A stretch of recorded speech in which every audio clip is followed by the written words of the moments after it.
Comme promis dans la vidéo précédente sur les racloirs, je vais tout vous dire. Et on va maintenant voir le polissage. Rappelez-vous, le racloir fait maison a été... le champ du racloir fait maison a été dressé avec une lime. Et le racloir que j'ai acheté, qui était bien rectiligne, a été poli avec un abrasif 320. Donc forcément, il y en a un qui est plus poli que l'autre. Eh bien, on pourrait maintenant, vu que celui-ci est bien rectiligne, le faire avec un abrasif 320 ou avec une pierre. Et ça tombe bien parce que j'ai, dans les grains des pierres que j'ai, un grain 400. Donc, on va utiliser exactement la même méthode qu'avec l'abrasif, sauf que là, je vais humidifier ma pierre et utiliser ma petite cale avec le petit chanfrein. Je vais positionner en changeant régulièrement d'emplacement pour user ma pierre régulièrement.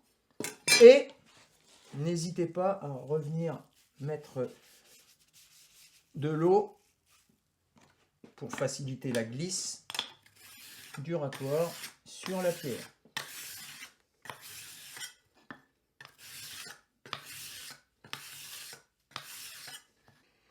Alors, pour ce qui est des racloirs faits maison ou des autres racloirs, s'ils sont un petit peu oxydés, j'ai oublié de vous le dire tout à l'heure, vous pouvez avec une laine d'acier fine enlever l'oxydation qui peut se trouver dessus. Pour ce qui est du biseau à 60 degrés, c'est déjà un petit peu plus compliqué parce que il va falloir poser le champ biseauté à 60 degrés bien à plat sur la pierre. Une fois que vous allez avoir bloqué cette position, eh bien vous allez pouvoir bloquer vos bras et polir le champ sur la pierre. Mais il y a aussi la petite astuce de poser une petite cale coupée à 60 degrés avec un petit chanfrein, toujours pareil, pour pas que le biseau soit en contact avec la cale, et venir glisser le plat de votre racloir sur le champ de la cale et le biseau va se trouver bien à plat sur la pierre. Bien entendu, il faudra humidifier votre pierre régulièrement. Là, les champs sont polis avec la pierre au grain 400. Je vous conseille de les repasser tous sur la pierre au grain 1000. Alors là, j'ai eu juste à retourner la pierre, c'est une pierre à double face. Si vous avez une deuxième pierre, on met une deuxième pierre. Alors, si vous passez le doigt sur la surface de votre racloir, vous allez sentir une petite pellicule de métal. C'est tout à fait normal. Quand on a dressé le champ, on a emmené un peu de matière de chaque côté vers la surface. Eh bien, l'opération suivante va consister à rabattre cette petite matière vers les champs. On va polir les surfaces. Je vous montre tout ça. J'ai changé de grain. Je suis passé ici au grain 3000 et l'opération que je vais vous montrer, il faudra la renouveler pour ensuite la repasser au grain 8000. Mais ce sera les mêmes gestes, donc je préfère vous le dire maintenant. J'humidifie bien ma pierre. Là, c'est la première fois qu'elle a de l'eau, donc je peux lui en mettre de manière à ce qu'elle soit bien imbibée. Ça va faciliter la glisse. Je vais poser à plat la surface de mon racloir sur la pierre et je vais faire des mouvements en tirant vers moi. Je vous explique pourquoi en tirant vers moi. En tirant vers moi, j'emmène, vous savez la petite pellicule de métal qu'il y avait ici, j'emmène cette pellicule vers le champ. Si je pousse, je risque de la rabattre légèrement en dessous ou voire même de couper un petit peu le morceau. Donc je vais faire des mouvements en bougeant bien entendu l'emplacement du racloir sur la pierre pour ne pas l'user irrégulièrement. Quand un côté est terminé, je passe à l'autre côté. Et ensuite, le champ opposé. C'est exactement la même chose pour, je cherche où est le biseau, il est là, pour la partie biseautée. Bien entendu, c'est du côté de la pointe du biseau, pas vers le bas. Et le mouvement est exactement le même. Vous n'avez plus qu'à renouveler cette opération-là sur tous les champs des racloirs et passer au grain 8000. Alors pour voir si votre surface est bien polie, ben c'est pas compliqué, hein, il suffit de passer le doigt. Si vous ne sentez plus rien du tout, c'est qu'il est parfaitement poli.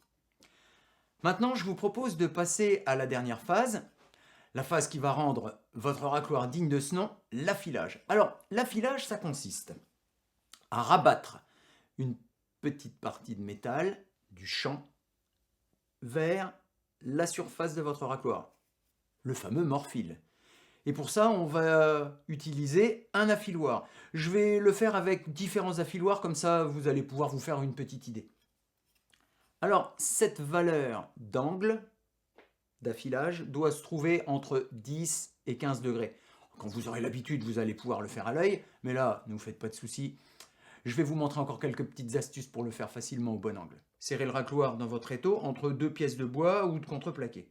Mais attention, pas n'importe comment. Là, les cales que j'utilise font 12 mm d'épais. Alors, il faudra laisser dépasser le racloir d'environ 3 mm du champ de la cale pour obtenir un angle d'environ 15 degrés. Quand vous donnerez les derniers passages d'affiloir sur l'arête de votre racloir, vous obtiendrez un angle de 15 degrés quand l'affiloir sera en même temps en contact avec l'arête du racloir et celle de la cale. C'est pratique, non ? La plupart des affiloirs sont faits avec un manche pour la prise de main et puis la partie qui va rabattre le métal pour faire le morphile. Ici, c'est un affiloir de marque Kirchen. Il est plutôt bien, hein. Il a une ergonomie qui va permettre un affilage tout en douceur. Celui-ci, eh bien, c'est un affiloir fait maison. J'ai tout simplement poli une lime avec une meuleuse et un abrasif. Ça permet d'avoir un affiloir triangulaire avec une arête qui va marquer un petit peu plus l'affilage. C'est bien pratique pour les racloirs plus épais, comme ceux réalisés dans les lames de scie par exemple. Ceux-là font 1 mm, le double des autres qu'on achète dans le commerce. Cet affiloir, dans son étui en cuir, est en carbure de tungstène. Il a deux parties actives, on va dire, c'est-à-dire une ici arrondie et une ici triangulaire. Il pourra réaliser pratiquement tous les affilages. Alors, posez votre affiloir sur le champ de votre racloir avec quelques degrés. Et je vais venir tirer vers moi, sans appuyer trop fort, hein. Je vais vous montrer, je le tiendrai avec juste un pouce, là ça suffirait quoi. Vous pouvez soit tirer vers vous, soit pousser de l'autre côté. L'important c'est d'aller d'un bout à l'autre. Je vais changer après petit à petit les degrés d'angle de ma position du racloir, de l'affiloir, pardon, jusqu'à ce que il soit en contact avec et la cale et le champ du racloir. Et je vais faire exactement la même chose de l'autre côté. Vous vous souvenez, pour avoir ces 15 degrés, eh bien, le racloir dépasse uniquement de 3 mm par rapport aux deux cales. Et voilà. On fait demi-tour, bien entendu, pour faire l'autre côté. On en profite. Alors que vous utilisiez un affiloir rond ou un triangulaire, vous avez compris que c'était la même méthode. Et c'est la même méthode avec un affiloir ici au carbure de tungstène, qu'on prenne la partie triangulaire ou qu'on prenne la partie ronde, c'est exactement pareil. Sauf qu'il y a un petit plus. Ce petit plus, il est ici. C'est-à-dire que la garde du manche, quand elle est parallèle à la surface de votre racloir, eh bien vous aurez un angle à 15 degrés. C'est pas mal. La position au départ, elle est avec un angle assez faible. Et petit à petit, vous allez incliner, je fais exprès de le faire plus, hein, petit à petit, vous allez incliner votre affiloir de manière à ce que la garde soit parallèle. Toujours pareil, hein, soit vous poussez l'affiloir, soit vous le tirez. Et vous avez vu, quand j'ai la bonne position, mon pouce ici va me servir de repère pour garder et bloquer l'angle d'affilage. Alors on va maintenant utiliser le fameux affiloir automatique de chez Veritas. Je remercie au passage la société Bordé de nous avoir fourni celui-ci. Alors, rapidement, comment ça fonctionne? À l'intérieur, il y a un petit affiloir qui va pouvoir bouger avec plusieurs angles différents dans les deux côtés de l'affiloir. La variation d'angle va se faire avec cette petite molette qui va se tourner. Quand on va être à l'angle voulu, on n'a plus qu'à le serrer avec ici la vis. Et l'affiloir va venir passer par-dessus le racloir. Et c'est là qu'il faut faire attention à la sortie du racloir par rapport à l'étau, de manière à ce que l'affiloir ne touche pas l'étau. Imaginez si l'étau était ici, vous allez passer par-dessus et du coup, l'affiloir ne va pas faire son travail. Je commence par régler l'affiloir à 0. Je mets le curseur sur 0 et je serre. Et je vais venir, en passant par-dessus, appliquer l'affiloir, soit en poussant, soit en tirant. Pareil, pas besoin de forcer. J'appuie modérément. Une fois le passage à 0 fait, je vais choisir un côté. Je vais l'incliner, on va dire, aller à un peu plus de 5 degrés. Et je renouvelle l'opération. Je repasse à 10 bons degrés. Et je recommence. Je positionne bien au-dessus.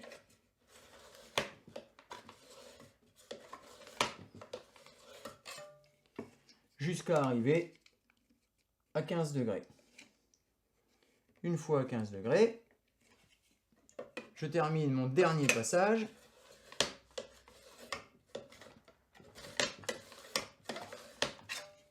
Pour cet angle-là. Et l'autre côté, c'est super simple. Je desserre la vis, je repars à quelques degrés, mais de l'autre côté, ainsi de suite. Je fais mes passages, et comme ça, j'aurai fait mes deux arêtes. C'est maintenant l'heure de vérité. Il va falloir vérifier si votre racloir fonctionne correctement. Et pour ça, rappelez-vous, il ne doit pas faire de la poussière, il doit faire un fin copeau, un très fin copeau. Et il va falloir lui donner une bonne position pour réaliser le copeau qu'il faut. Je vous montre. Alors, la position du racloir se trouve dans les doigts. Vous allez positionner, si vous poussez les pouces à peu près vers le milieu et derrière les doigts vers le haut. Parce que si vous ne les mettez pas vers le haut, voilà ce qui va arriver.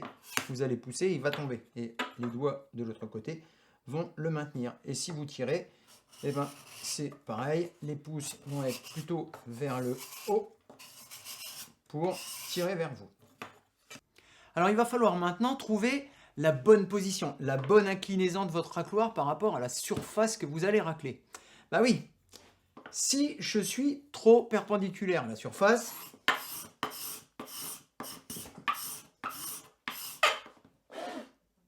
je fais de la poussière. Si je suis trop couché, il y a trop de résistance et il ne se passe rien. Si je plie trop mon racloir, si j'appuie trop sur mes pouces, je vais l'incliner, je vais faire exprès d'exagérer le geste. Si je l'incline de trop,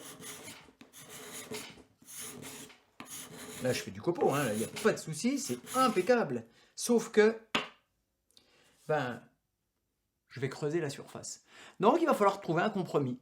C'est en faisant des kilomètres que vous allez trouver le bon angle. Alors, juste pour vous montrer, ici, je travaille avec racloir affûté à 90 degrés. En voilà un, vous vous rappelez, celui pour la colle, il peut aussi servir pour le bois. Hein. Donc lui, il est à 60 degrés. Et vous avez vu, les copeaux sont un peu plus importants. Vous vous rappelez, je vous ai dit que c'était un petit peu plus, fort, un peu plus solide l'affilage sur un angle à 60 degrés. Je cherche où il est là.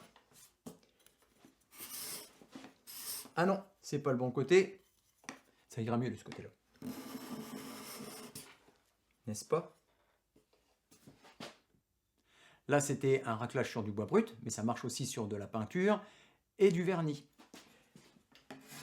Il y a tout simplement ce qu'il faudra faire quand vous faites de la peinture ou du vernis, c'est de régulièrement venir enlever la matière qui pourrait être coincée entre le morphile et puis la surface. Faites-le avec un chiffon, une brosse à dents. Avec les doigts, vous risquez quand même de vous blesser un petit peu. Alors, je vous ai parlé aussi dans cette vidéo des racloirs avec des courbes. Et bien l'affûtage, c'est exactement la même chose qu'avec les lignes droites. Il suffit simplement de suivre les courbes. Et à quoi ils vont nous servir? Eh bien, tout simplement d'épouser au mieux les surfaces qu'on a à racler. Ici, je vais essayer de voir quel est le racloir le plus adapté pour racler le vernis sur le congé. Le congé, c'est le nom de la moulure qui se trouve ici. Donc celui-ci, c'est sûr que non. Celui-ci, il n'est pas assez petit. Celui-ci n'ira pas vraiment. Donc je vais utiliser ce petit-là. Et ça va être exactement pareil. Je vais venir enlever de la peinture ou du vernis. Ici, c'est du vernis. Ça n'empêche que quand vous aurez passé le racloir sur toutes vos surfaces, que ce soit du bois brut, que ce soit un décapage comme celui-ci, il faudra de toute manière terminer par un ponçage de finition, bien entendu. Et quand votre racloir ne fonctionne plus très bien, c'est pas la peine de tout reprendre. Si vous l'avez bien affûté, vous devriez pouvoir vous en servir une bonne vingtaine de fois. Sauf si bien sûr vous avez passé le racloir sur une partie métallique, comme un petit clou par exemple. Là, ça va créer un cran dans le morphile. C'est fichu, il faut tout reprendre. Et quand je dis une vingtaine de fois, vous ne passez pas le racloir 20 fois et il faut reprendre maintenant. Non, non, non. Par contre, votre racloir, eh bien, il va falloir l'entretenir. Un peu comme un boucher qui utilise régulièrement son couteau. Tu vois ce que je veux dire? Ouais, c'est ça. L'idée, quand votre racloir ne fonctionne plus très bien, eh bien, c'est tout simplement de remettre le morphile en place. Et pour ça, vous allez voir, il n'y a même pas besoin d'avoir un étau. Je vous montre. Alors, posez votre racloir sur le plan de travail en le laissant dépasser un petit peu. Et puis, vous avez vu, j'ai utilisé un affiloir rond, tout simplement parce qu'un triangulaire marquerait vraiment trop fort le morphile, risquerait même de l'endommager. Vous posez à plat votre affiloir sur la surface du racloir et vous allez faire un mouvement de l'intérieur du racloir vers l'extérieur. C'est-à-dire, je le pose, je démarre avant l'arête. Et si j'y vais dans l'autre sens, c'est pareil. Je le pose et je vais faire ce mouvement. Et oui, parce que si je faisais le mouvement comme ça, il se passe quoi? Le morphile, je le rabats sur la surface du racloir et c'est pas ce que je veux. Ce que je veux, c'est ramener le morphile vers le champ pour ensuite pouvoir lui donner un angle à 15 degrés. Vous pouvez faire dans ce sens-là ou dans ce sens-là. Et si vous avez l'habitude, ben vous pouvez faire dans les deux sens. Je retourne le racloir et rebelote, je le fais dans ce sens-là.